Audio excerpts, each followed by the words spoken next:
The young marketing director made me fetch her coffee, calling me the old intern in front of clients. She'd assign me bathroom cleaning duties while her actual assistants got promotions.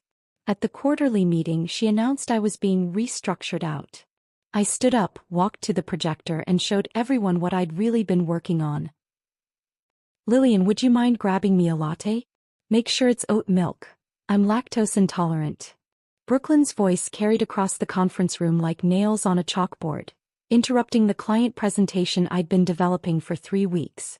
20 pairs of eyes turned toward me, including those of our biggest pharmaceutical client, as she gestured dismissively in my direction. "Our intern here doesn't mind helping out." The word intern hit me like a physical slap. I'd been in marketing for 23 years, had launched campaigns that generated millions in revenue, and held certifications Brooklyn probably couldn't even pronounce. Yet here I sat, being introduced to clients as office help while she took credit for strategies I'd crafted from scratch. "Of course," I managed, my voice steady despite the humiliation burning in my chest. The client, a sharp-eyed woman in her 60s, raised an eyebrow but said nothing. I could feel her confusion radiating across the polished conference table as I stood to leave the room where I should have been presenting my own work. "Before we continue, I want to thank you for joining me in sharing these stories that matter. If you believe that age and experience deserve respect in the workplace, please consider subscribing. It's free and helps us reach more women who need to hear this. Now let's see how this unfolds." This wasn't the first time, and deep down I knew it wouldn't be the last.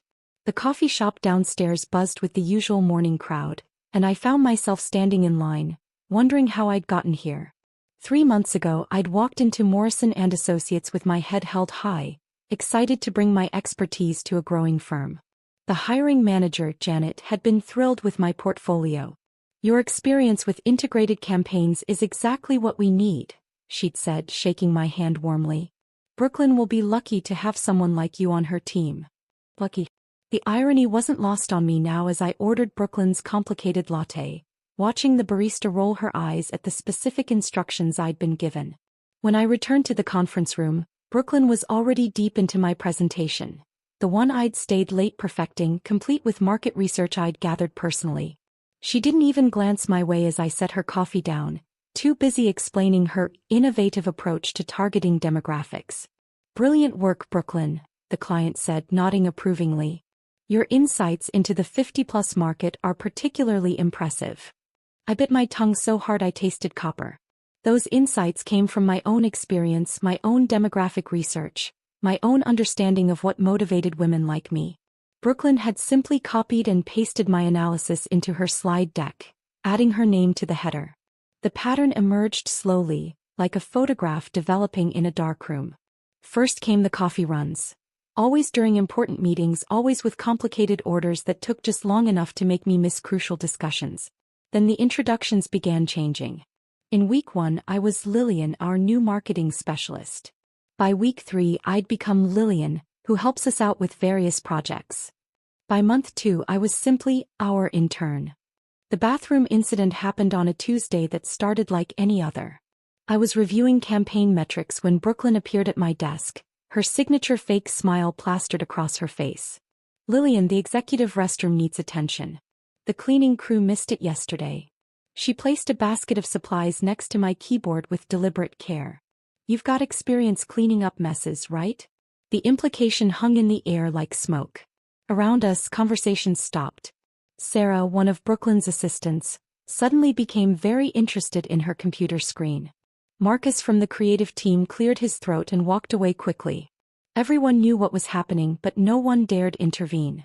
I stared at the basket, rubber gloves, disinfectant, toilet bowl cleaner, and felt something crack inside my chest.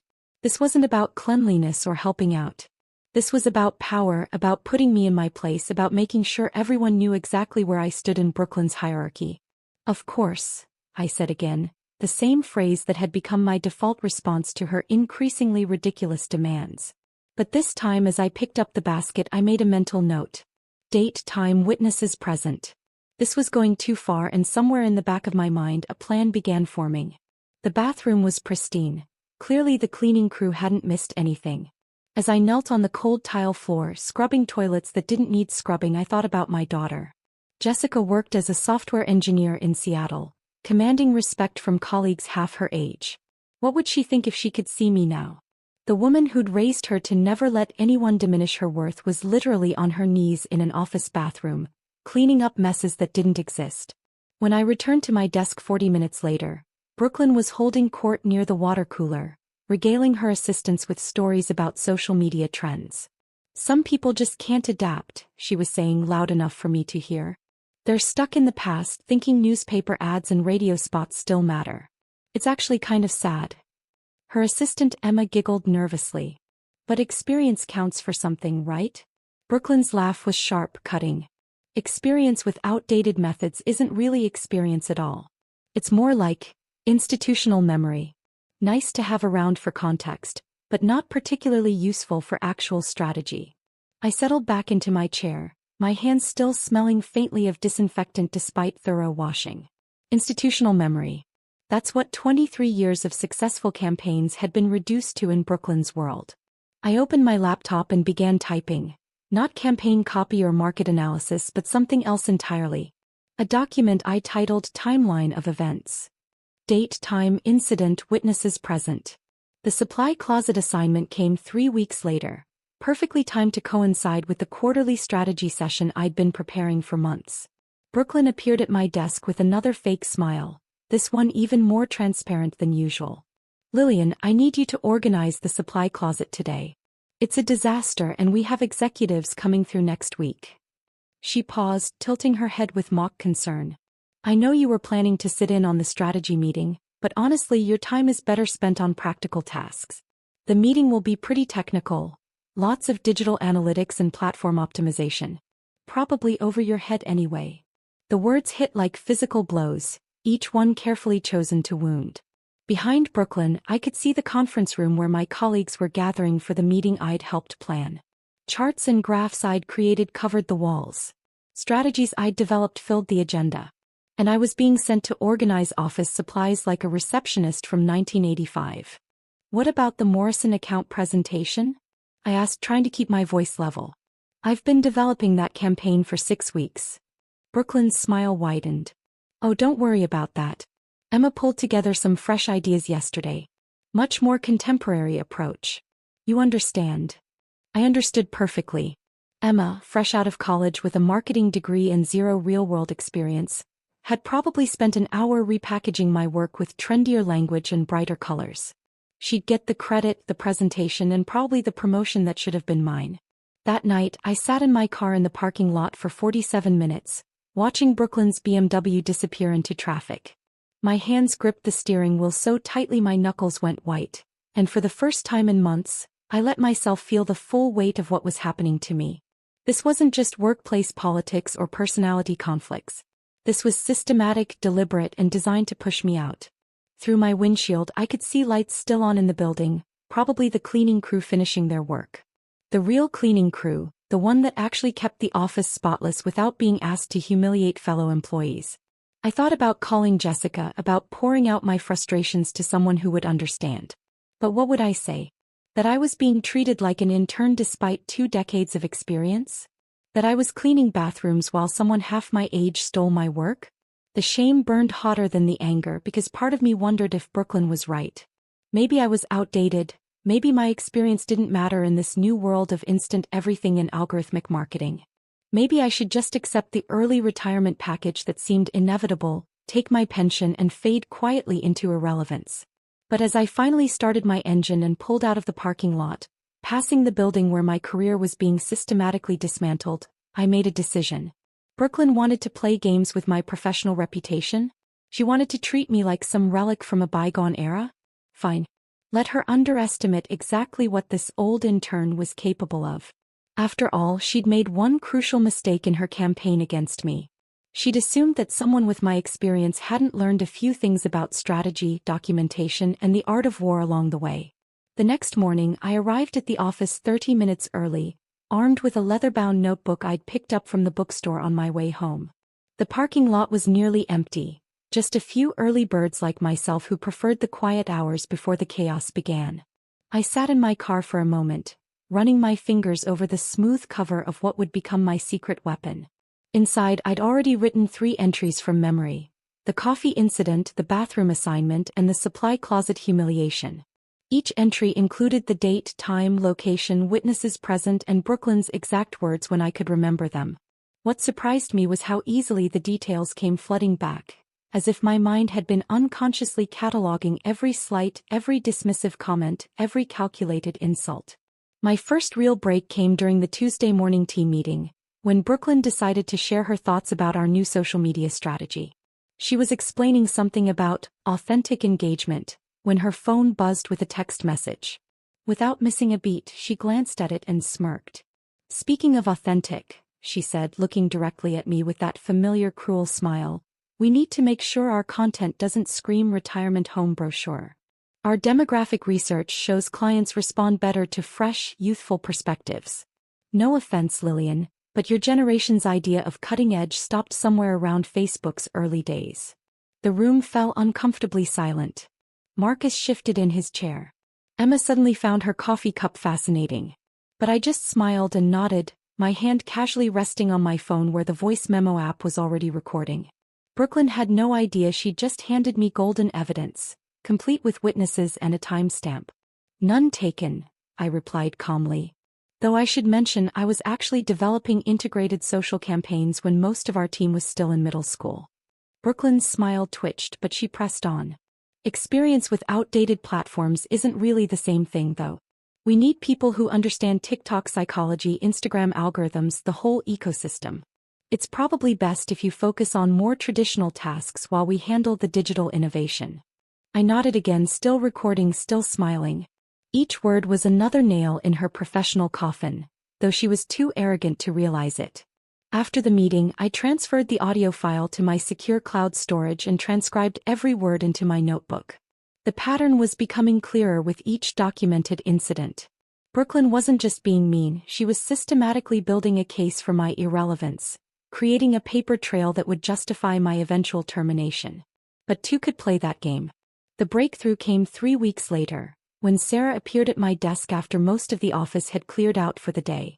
She looked nervous, constantly glancing over her shoulder as if Brooklyn might materialize from the shadows. "Can I talk to you?" she whispered, her voice barely audible over the hum of the air conditioning. I minimized my computer screen. I'd been reviewing email threads where Brooklyn had reassigned my projects, and gave Sarah my full attention. At 26, she reminded me of my daughter, fresh-faced and idealistic, still believing that hard work and talent would naturally lead to success. "I need to tell you something," she continued, perching on the edge of my guest chair like she might need to make a quick escape. "About what Brooklyn said about you in the staff meeting last week." My pulse quickened, but I kept my expression neutral. "What kind of things?" Sarah's hands twisted in her lap. "She told us, me and Emma and the other assistants, that you were basically just filling time until you figured out your next step. She said not to give you anything important because you might, well, she said you might mess things up because you're not really focused on the job." The words hit harder than I'd expected, even though I'd suspected something like this was happening. Hearing it confirmed felt like a physical blow to my chest. "She also said," Sarah continued, her voice getting smaller, "that clients prefer working with younger faces, and that we should gradually take over your client interactions. She made it sound like it was for your own good, like she was protecting you from embarrassing situations." I reached for my notebook, hands steady despite the anger burning in my veins. "Sarah, would you be willing to write this down? Officially, I mean." She nodded quickly, relief flooding her features. "I've been feeling awful about it for weeks. It's not right what she's doing to you. You're one of the best people here and everyone knows it except her." As Sarah wrote her statement in careful, precise handwriting, I realized Brooklyn had made a crucial miscalculation.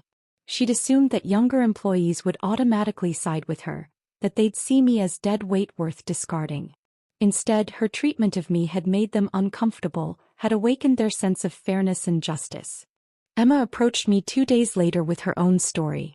Brooklyn had explicitly told her to keep Lillian busy with administrative tasks, while the real marketing work went to others.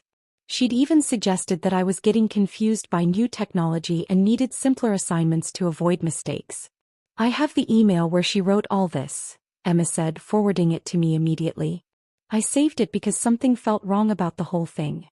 Reading Brooklyn's casual cruelty in black and white was both infuriating and vindicating.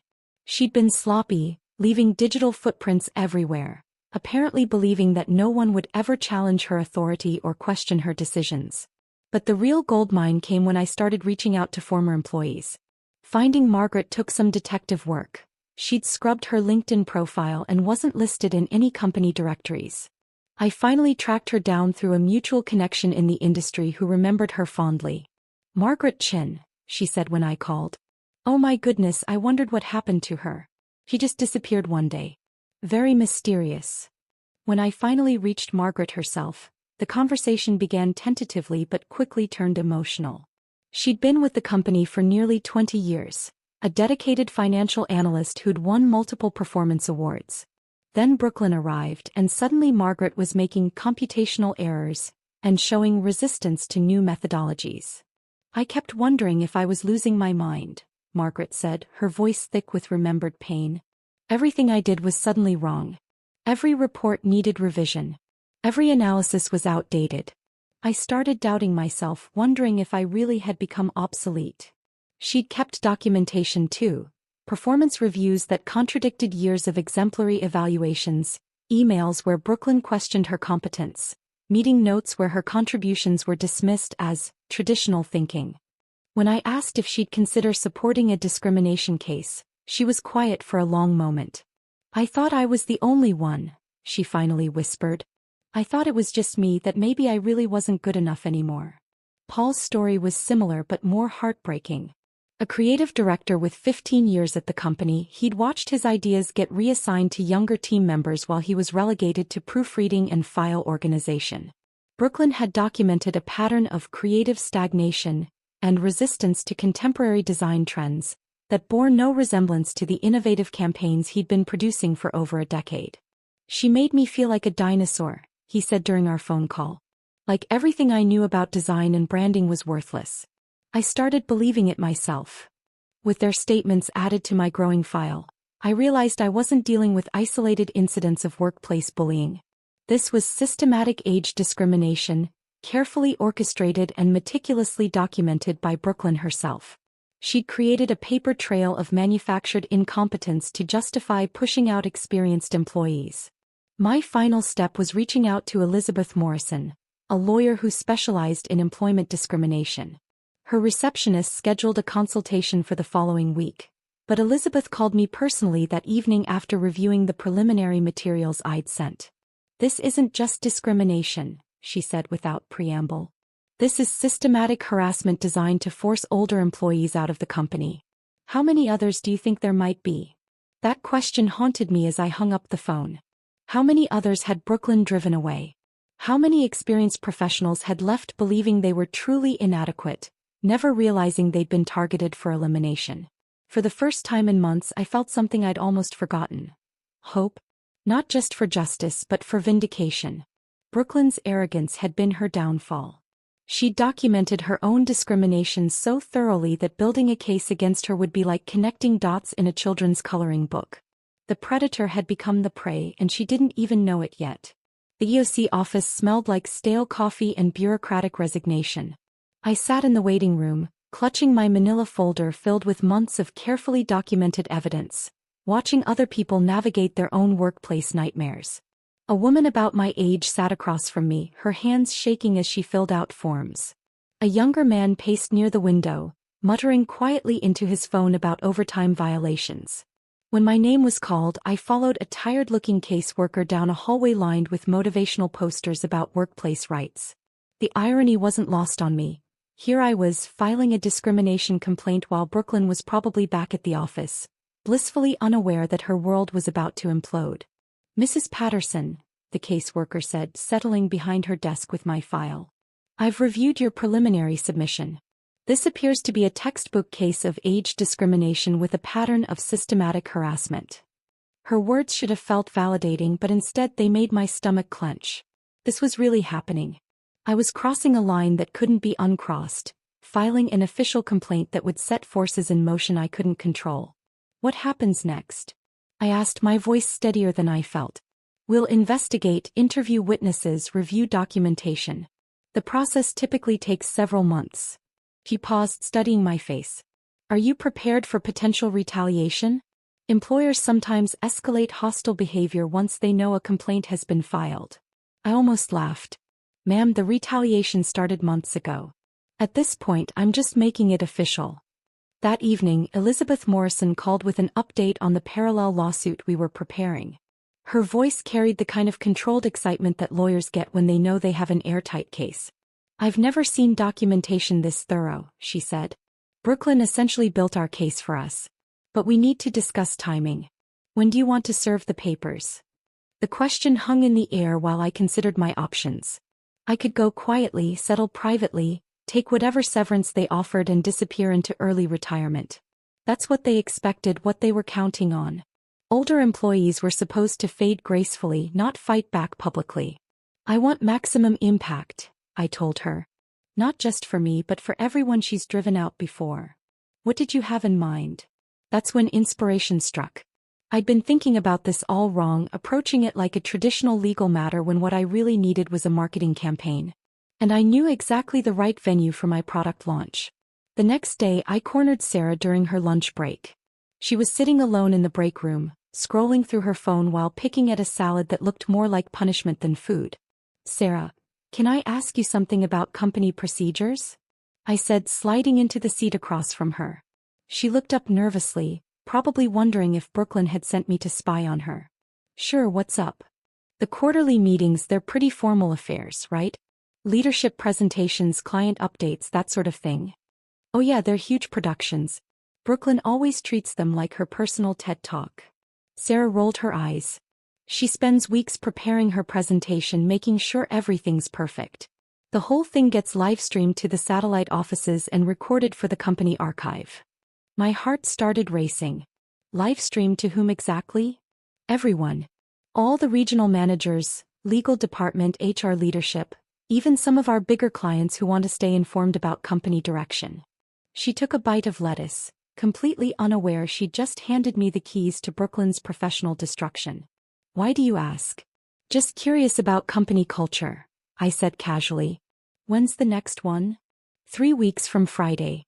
Brooklyn's already in full preparation mode. You know how she gets.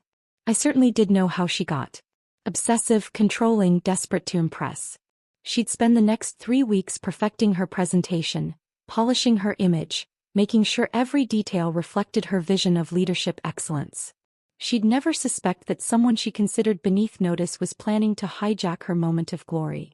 That night, I sat at my kitchen table with Elizabeth's number in my phone and a calendar spread before me. The quarterly meeting was October 15th. If I filed the lawsuit on October 14th, I'd have the confirmation letter in hand by the next morning. Perfect timing for a little Chantal. Elizabeth, it's Lillian. I know when I want to serve those papers. The next 2 weeks blurred together in a haze of preparation that would have impressed any military strategist. I practiced my presentation in front of my bathroom mirror, timing each slide transition, perfecting my tone of voice. The folder containing all my evidence was organized with surgical precision. Each document labeled, each statement arranged in chronological order, each piece of proof designed for maximum impact. My outfit required careful consideration. Too casual and I'd look unprofessional. Too formal and I'd seem like I was trying too hard. I settled on the navy blazer I'd worn when I won the Industry Achievement Award 5 years ago. Professional, confident, memorable. The kind of outfit that commanded attention and respect. But the real masterstroke came from an unexpected source. While researching our client list for potential witnesses, I discovered that one of our biggest accounts was Silverbridge Foundation, a nonprofit dedicated to senior citizens' rights and age discrimination advocacy. They'd been with the company for 3 years, representing nearly $800,000 in annual revenue. The irony was delicious. Brooklyn had been systematically discriminating against older employees while taking money from an organization dedicated to protecting exactly those people. I wondered if anyone else had noticed this contradiction, or if Brooklyn was too arrogant to see the conflict. I called Silverbridge's executive director, Dr. Patricia Vance, and introduced myself as a Morrison & Associates employee with concerns about company practices. The conversation that followed was one of the most satisfying 20 minutes of my life. Age discrimination? Dr. Vance's voice sharpened immediately. At Morrison and Associates? Are you certain? I'm filing an EOC complaint and a federal lawsuit, I told her. I have documentation, witness statements, and a pattern of systematic harassment targeting employees over 50.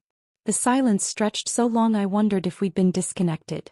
Finally, Dr. Vance spoke, her voice cold as winter steel. Ms. Patterson, Silverbridge Foundation cannot and will not maintain business relationships with organizations that engage in age discrimination. We'll be freezing our contract renewal immediately pending a full investigation. When was that contract supposed to be renewed? I asked, though I suspected I already knew the answer. Next week, actually. We were planning to announce a 3-year extension at your quarterly meeting. Brooklyn Morrison specifically requested that we make the announcement during her presentation. Perfect. Brooklyn was expecting a triumphant moment where she'd announce a major contract extension, cement her reputation as a client relations genius, and bask in the admiration of company leadership. Instead, she'd be blindsided by the news that her biggest client had walked away because of her own discriminatory behavior. The pieces were falling into place with mathematical precision. The lawsuit would be filed Thursday, giving me the official paperwork by Friday morning. Silverbridge would notify the company of their contract freeze Thursday evening, timing it so Brooklyn wouldn't find out until she was already in front of the cameras.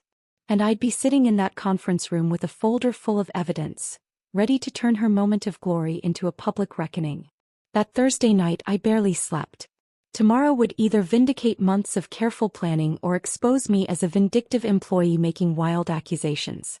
But as I lay in bed, staring at the ceiling and listening to rain tap against my windows, I felt something I hadn't experienced in months.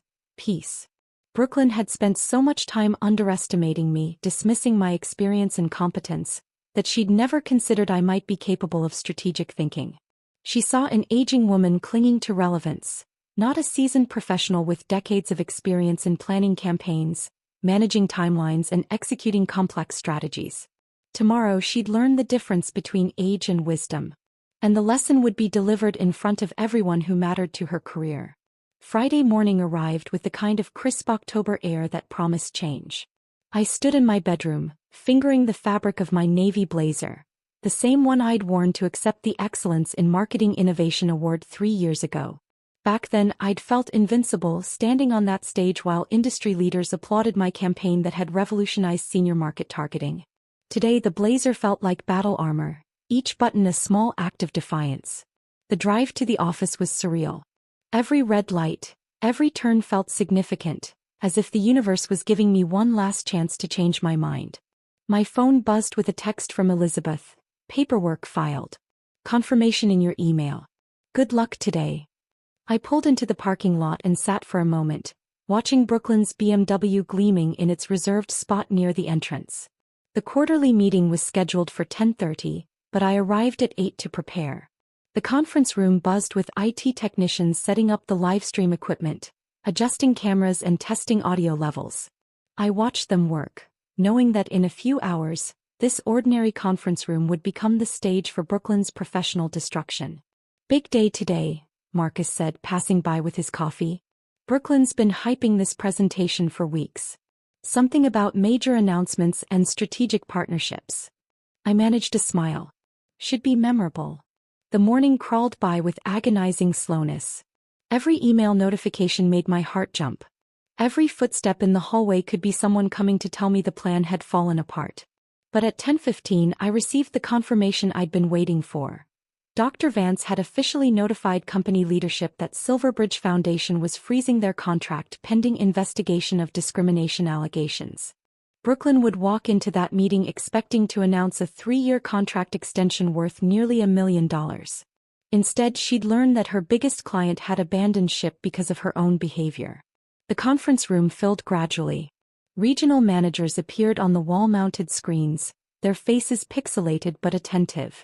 HR Director Janet Sullivan settled into her usual front-row seat, tablet ready for note-taking. Legal counsel Robert Chin sat nearby, looking bored and checking his watch. Neither of them had any idea what was about to unfold.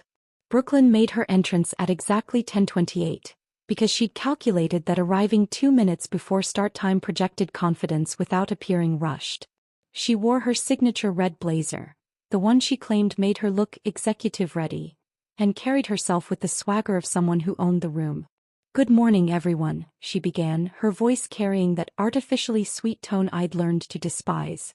"Before we dive into our quarterly updates, I have some housekeeping to address." My stomach clenched.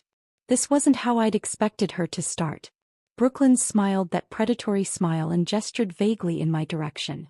"As you all know, we've been evaluating our team structure to ensure optimal efficiency and relevance in today's rapidly evolving market landscape."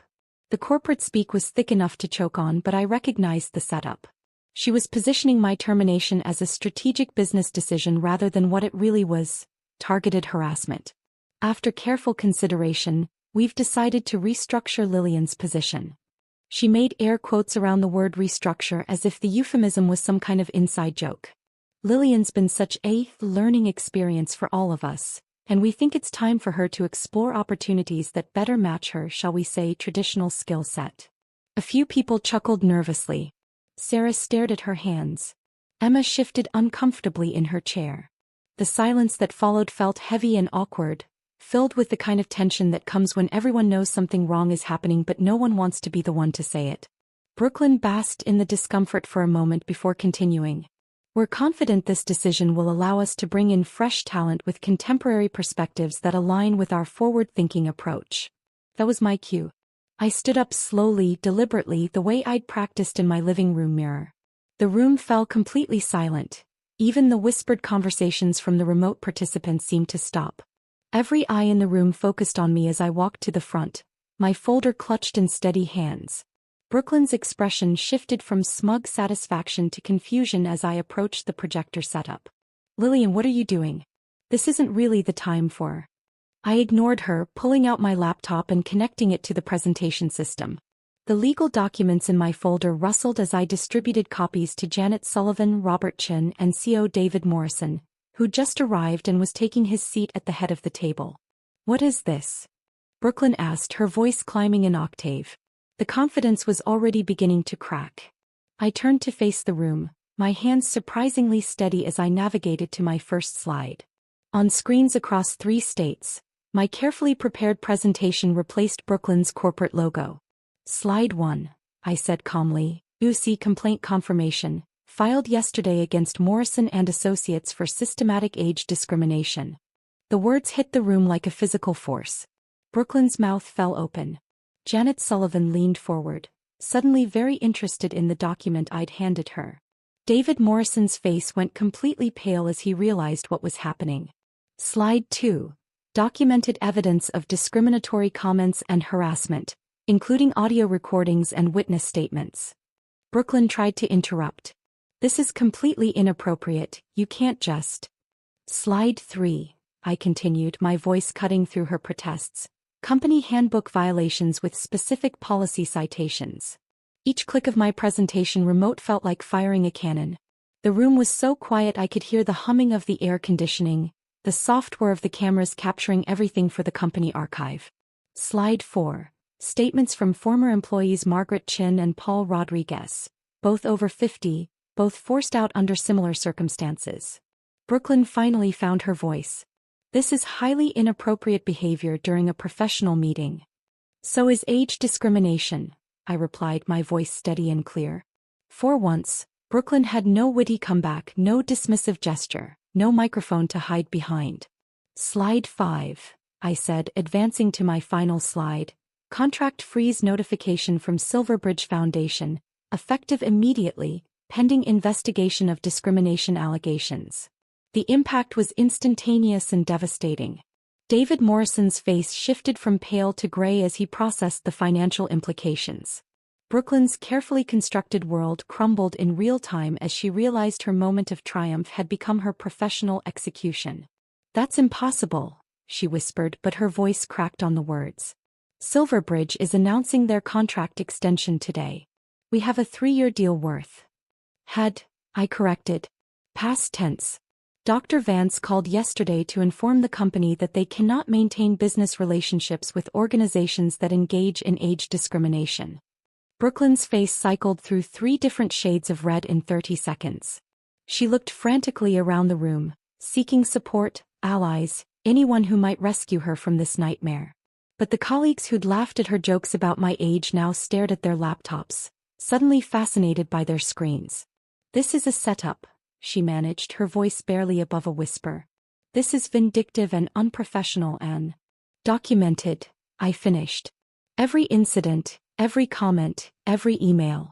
All admissible in court." Robertson cleared his throat and leaned toward David Morrison. "We need to suspend this meeting immediately and convene emergency legal review." But the damage was already done. Brooklyn Morrison, the woman who'd spent months systematically destroying my professional dignity, sat slumped in her chair like a deflated balloon. For the first time since I'd known her, she looked exactly what she was: small, powerless, and completely outmaneuvered by someone she'd consistently underestimated. The taste of victory was sweeter than I'd imagined.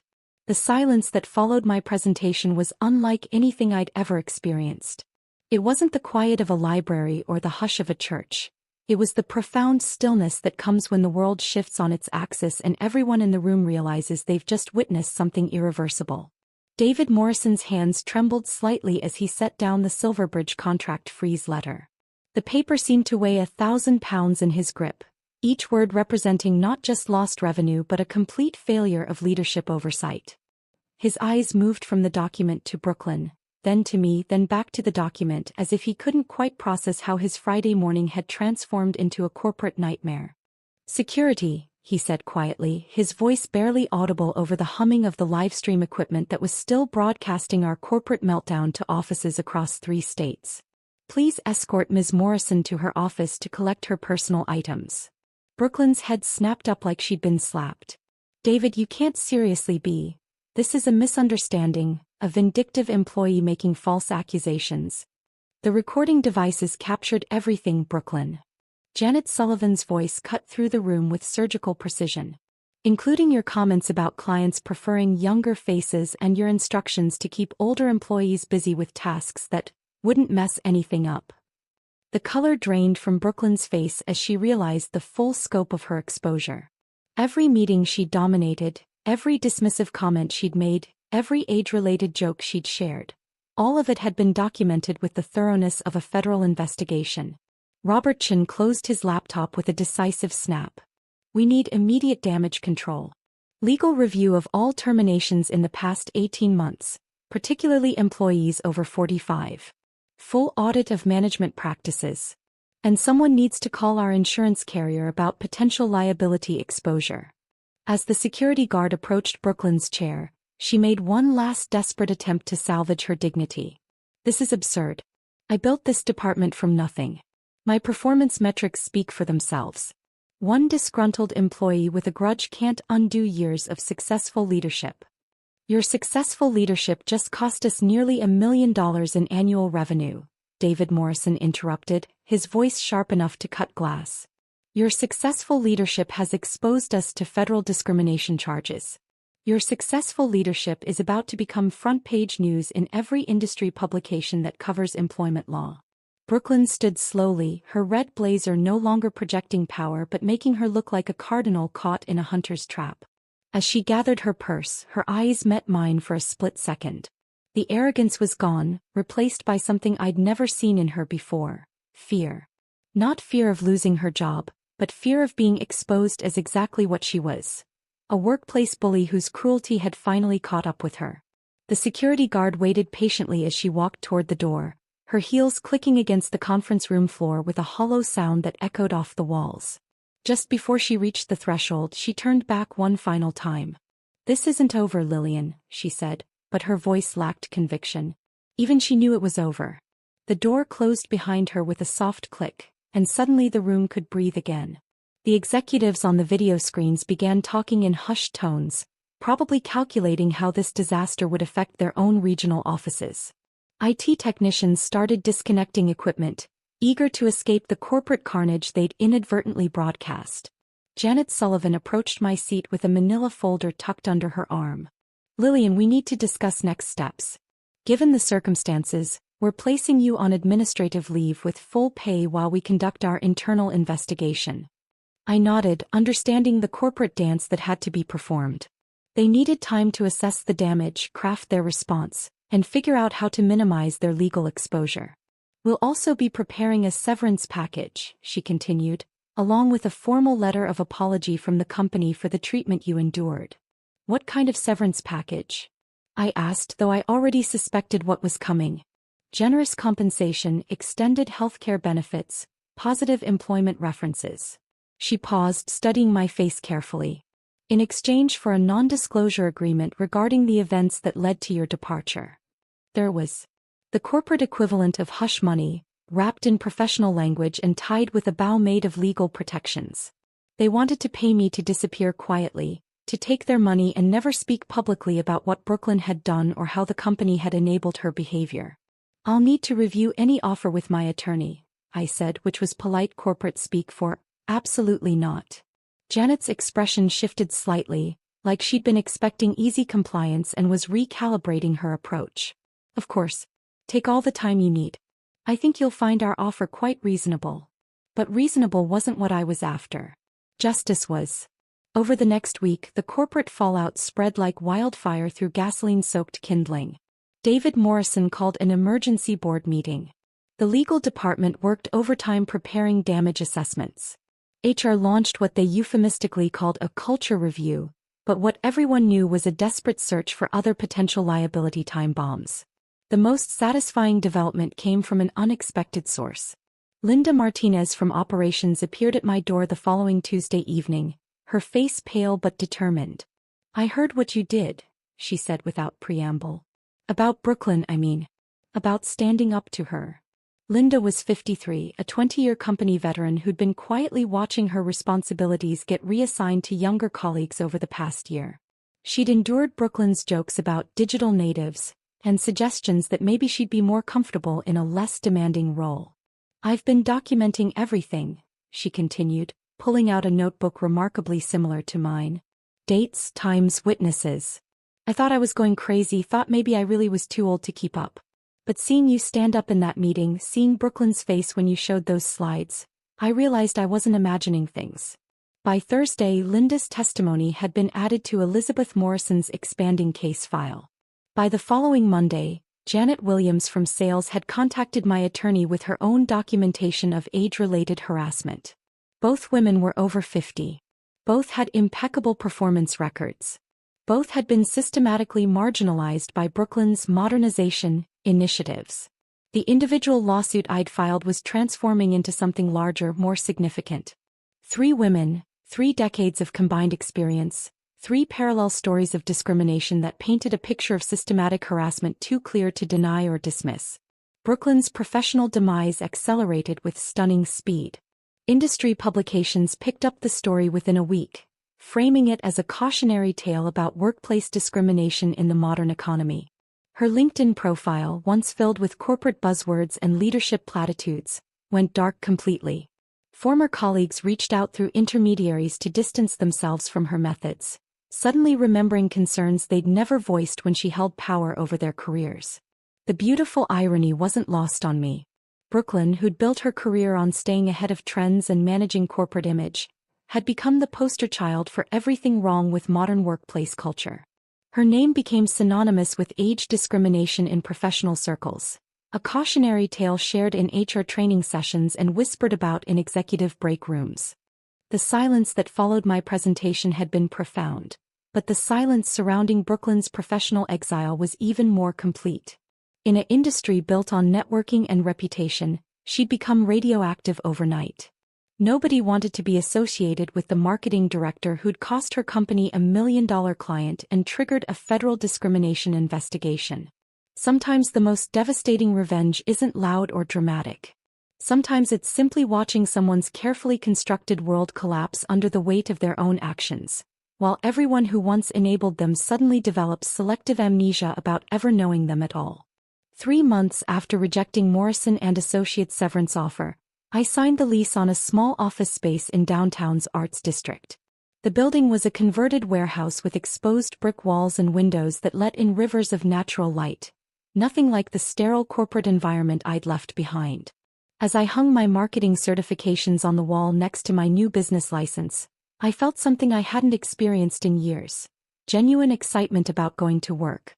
Patterson Professional Consulting wasn't born from a grand business plan or market research. It emerged from necessity, from the dozens of phone calls that started flooding in after word of my stand against Brooklyn spread through professional networks. Women I'd never met were reaching out, sharing stories that felt like echoes of my own experience. The first call came from Patricia, a 54-year-old finance director in Chicago whose new manager had started questioning her adaptability to modern accounting software, despite her 20 years of flawless performance. She'd read about my case in an industry newsletter and wanted to know if I thought she was overreacting. "I keep wondering if I'm being paranoid," she said, her voice shaking slightly. "Maybe I really am falling behind.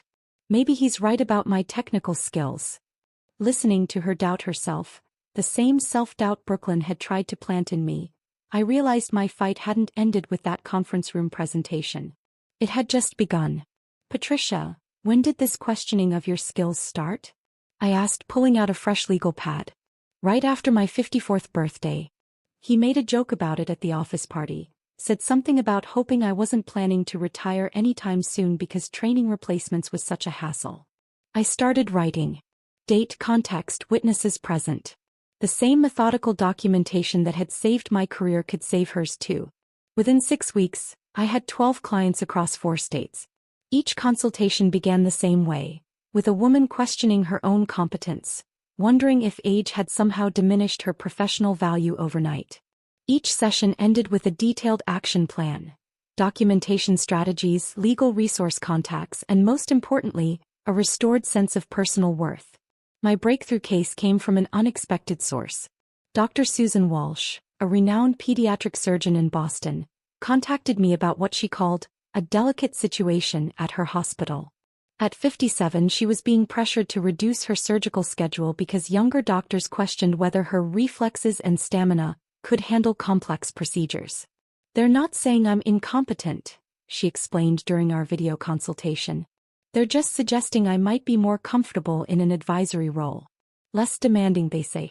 More appropriate for someone at my stage of life." The language was different, but the pattern was identical. Systematic marginalization disguised as concern for the victim's well-being. Age discrimination wrapped in caring language and presented as professional development. Working with Dr. Walsh taught me something crucial about fighting these battles. Documentation was important, but understanding the psychology behind age discrimination was equally valuable. Managers like Brooklyn didn't wake up one morning deciding to target older employees. They were responding to deep-seated cultural biases about aging and relevance, biases that made their discrimination feel justified rather than cruel. 6 months into running my consulting practice, I received a call that made my chest tight with mixed emotions. Linda Martinez, my former colleague who joined the lawsuit against Morrison and Associates, was crying too hard to speak clearly at first. "Lillian, you need to see this," she finally managed. "The settlement. It's not just money. They're implementing actual policy changes.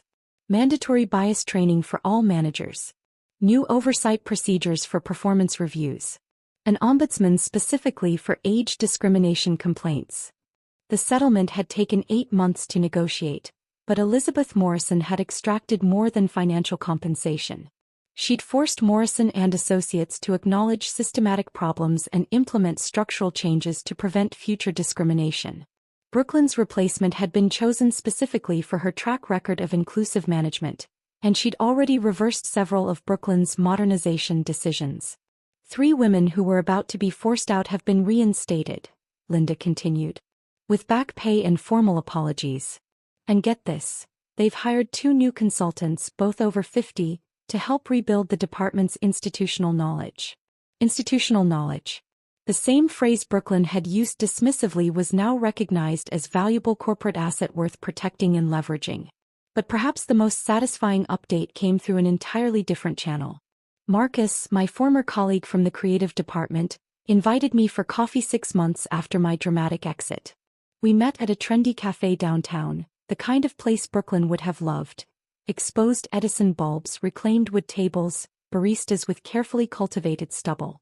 "I have to tell you something," Marcus said, stirring sugar into his espresso with nervous energy.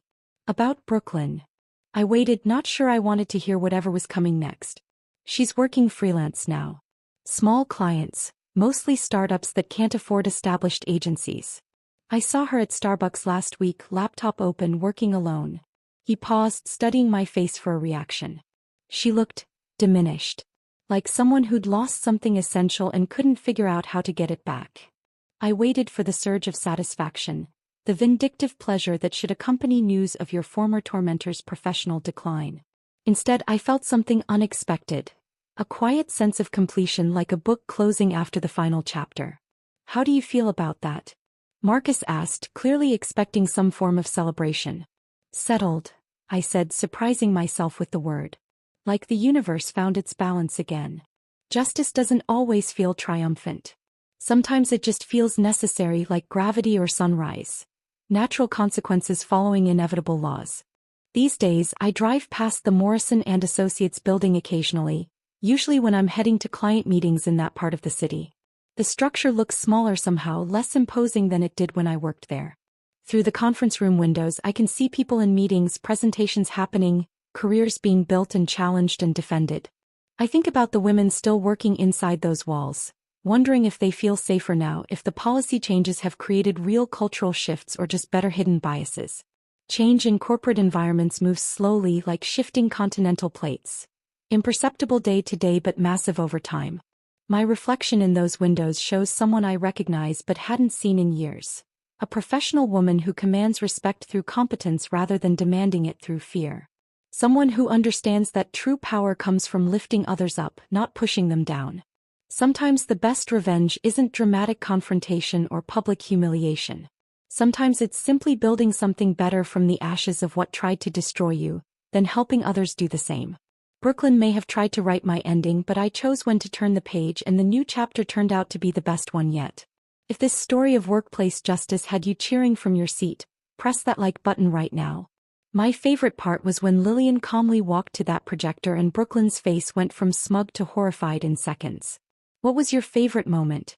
Drop it in the comments below. Don't miss more empowering stories like this. Subscribe and hit that notification bell so you never miss when someone gets the justice they deserve.